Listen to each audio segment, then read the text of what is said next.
Догоняй, блядь.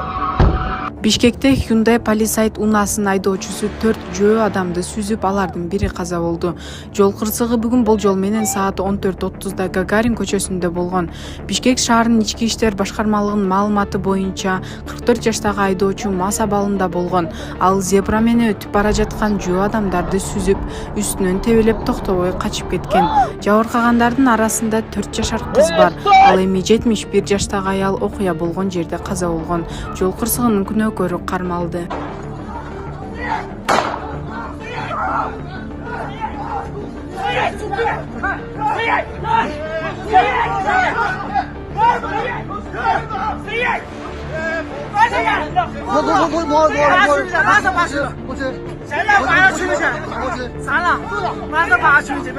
Чек арадагы жаңжал алайда күзөт кызматкерлери ок чыгарды.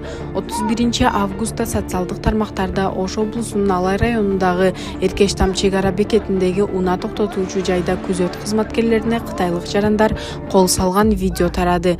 Кадрларда Кытай жараны күзөт кызматкерлерине кол көтөргөнү көрүнөт.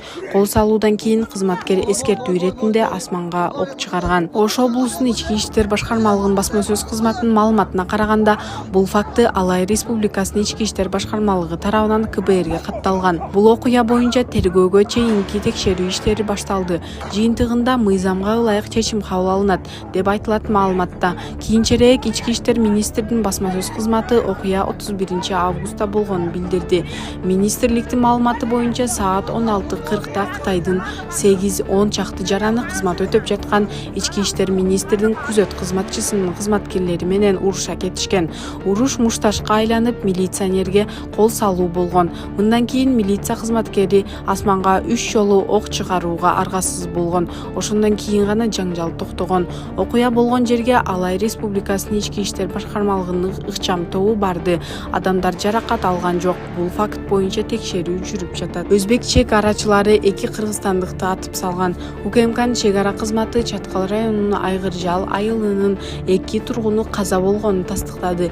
Дайынсыз жоголгондор тууралуу маалымат 25 августта келип түшкөн. Ведомствонун маалыматына ылайык 15 августта Өзбекстандын аймагында Кыргыз Республикасы, Өзбекстан Республикасы жана Казакстан Республикасынын чек аралары кошулган аймактан Өзбекстандын чек ара кызматы белгисиз 2 жаранды табышкан. Өзбек тараптын айтымында аларды кармоо аракетинде алар талаптарды аткарбай, чек арачылар курал колдонушкан.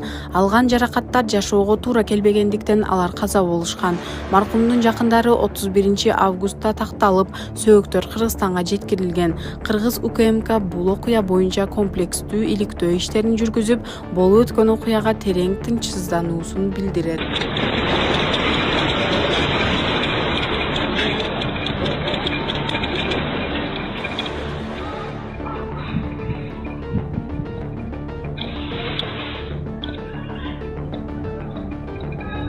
Афганстанда катуу жер титирөөдөн кеминде 500 адам каза болду. Соңку маалыматтарга караганда, Афганстандын чыгышында Пакистан менен чек арага жакын жерде күчү 6 балга жеткен жер титирөөдөн 500дөй адам каза тагып, жүздөгөн адамдар жарадар болгону маалым болду. Жер титирөө саат 23:47 болуп, анын очогу Нангархар провинциясындагы Жаллабад шаарынан 27 чакырым түндүк чыгышта болгон.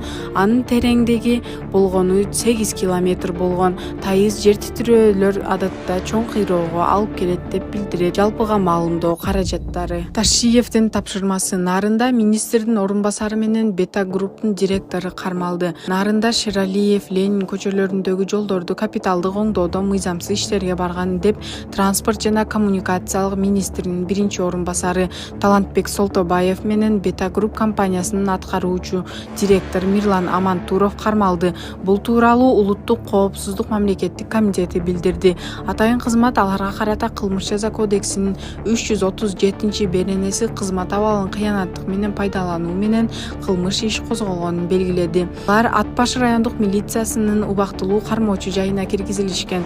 Учурда бул фактыга башка дагы кызмат адамдардын тиешеси бардыгы боюнча тергөө иштери жүрүүдө. Белгилей кетсек, кечээ 31 августта УКМКнын төрагасы Камчыбек Ташиев Жалал Абад облусунун Сузак районунда иш сапары учурунда Нарын шаарындагы Шералиев көчөсүндөгү жолду жасап жаткан Бета Групп ишканасынын жетекчисин жана транспорт министринин орун басарын кармоо боюнча атайын кызматтын Нарындагы башкармалыгына телефондон тапшырма берген. Ошондой эле Барпыда жүргөн транспорт министрлигинин алдындагы жол чарба департаментинин башчысына талапты коюп, Нарынга жиберди. Ага 10-октябрга чейин Шералиев жана Ленин көчөлөрүн талаптагыдай бүтүрүүнү буйруп, эгер мүчүлүштүктөр болсо камала турганын эскертти.